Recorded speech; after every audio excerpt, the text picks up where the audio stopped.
Kwanza mimi nianze kwa kutoa pongezi za dhati kwa Mheshimiwa Rais Dr. Samia Suluhu Hassan, ambaye yeye kupitia maono yake, lakini kupitia sera na mikakati mbalimbali ya kiserikali ya kuweka mazingira mazuri ya ujasiriamali kwa wananchi wetu wa wilaya ya Rufiji, lakini kwa Watanzania kwa ujumla.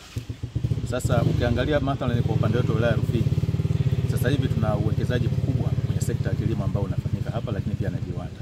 Kuna kiwanda cha kuzalisha sukari cha Lake Agro ambao pia wanaenda kulima mashamba makubwa ya miwa, lakini pia kuna kiwanda cha kilimo cha ndizi ambacho tunatarajia baada ya uzalishaji kuanza, ndizi zitakuwa zinasafirishwa takriban makontena 50 kwenda nje ya nchi kila siku. Lakini pia tayari kuna mchakato wa uwekezaji kwenye kilimo cha chikichi. Sasa ukiangalia huu uwekezaji, manake bado ni fursa nzuri kwa wanarufiji kwenda kwenye ujasiriamali kwa ajili ya kuhudumia wafanyakazi mbalimbali ambao watakuwa mule, lakini pia kupata ajira mbalimbali kwenye huo uwekezaji wote.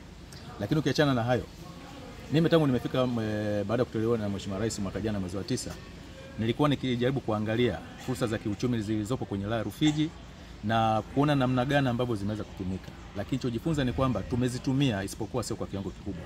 Mathalan, kwenye kilimo kwenye sekta ya kilimo tuna maeneo makubwa sana na ardhi ambayo ina rutuba ambayo haijatumika mpaka sasa hivi.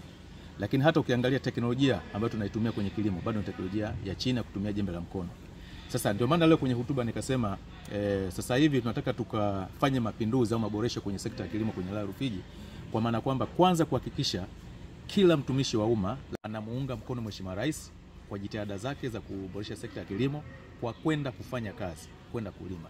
Kwa hiyo kipindi hiki ambacho tunataka ni msimu wa kuandaa mashamba, tutaenda kuandaa mashamba, nitatoa mwelekeo kwamba kila mwananchi aandae kiasi gani, lakini kila mtumishi wa umma aandae kiasi gani na mazao yapi ambayo tunatakiwa kujikita nayo kwa ajili sasa ya kuboresha hiyo sekta ya kilimo, ikiwa ni pamoja mazao ya biashara lakini pia mazao ya kilimo.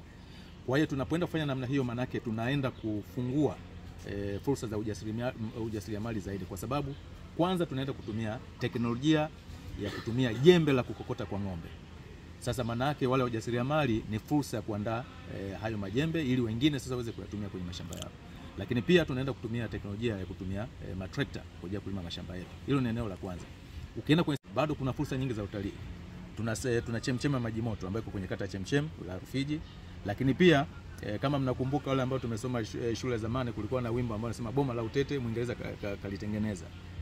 Sasa boma la Utete liko Rufiji kwenye hii kata ya Utete, na ambapo ndipo kuna ofisi mkuu wa wilaya sasa hivi. Sasa hiyo ni sehemu nyingine ya utalii ambapo Watanzania na jamii ya kimataifa inaweza kaja pale kwa ajili ya kuangalia boma la Utete ambalo Mwingereza alitengeneza ni lipi. Na hiyo tunaenda kuifanya muda si mrefu. Tunataka tukaandae makala maalum ya video, tutaanza kuisambaza na kuweza kuinadi, lakini tutaandaa hafla kubwa sana kuweza kufanya uzinduzi wa hiyo makala na baadaye sasa tuweze kuitangaza Rufiji yetu kwenye hiyo tasnia ya utalii. Sanaa ya ndani ya Rufiji, kwa mfano ngoma za asili za Rufiji, tunataka nazo tukazitangaze hapo. Ili tunapotangaza utalii basi tunakuwa tuna wigo mpana. Sasa ukiangalia maeneo haya yote ni maeneo ambayo yana wigo mpana sana kwenye ujasiriamali. Kwa hiyo mimi ninachokifanya sasa hivi ni kuweka mazingira mazuri, kutafsiri yale maono ya Mheshimiwa Rais, kuweka mazingira mazuri na kuwekea msingi au na Rufiji waweze kutumia hizo fursa na baadaye basi waweze kujiingizia kipato, waweze kuingiza pato la halmashauri lakini pia pato la taifa. Mimi ninachosema kwanza, inawezekana shida ambayo naiona hapo ni hamasa tu ndio ambayo bado haijafanyika. Na ndio maana nimejikita sana kwanza kwenye kuhamasisha. Sasa fikiria kwa mfano leo hii naenda kuwaambia wananchi kwamba mimi mkuu wa wilaya naenda kuingia kwenye ujasiriamali kwa vitendo ili kumuunga Mheshimiwa Rais mkono kwa vitendo.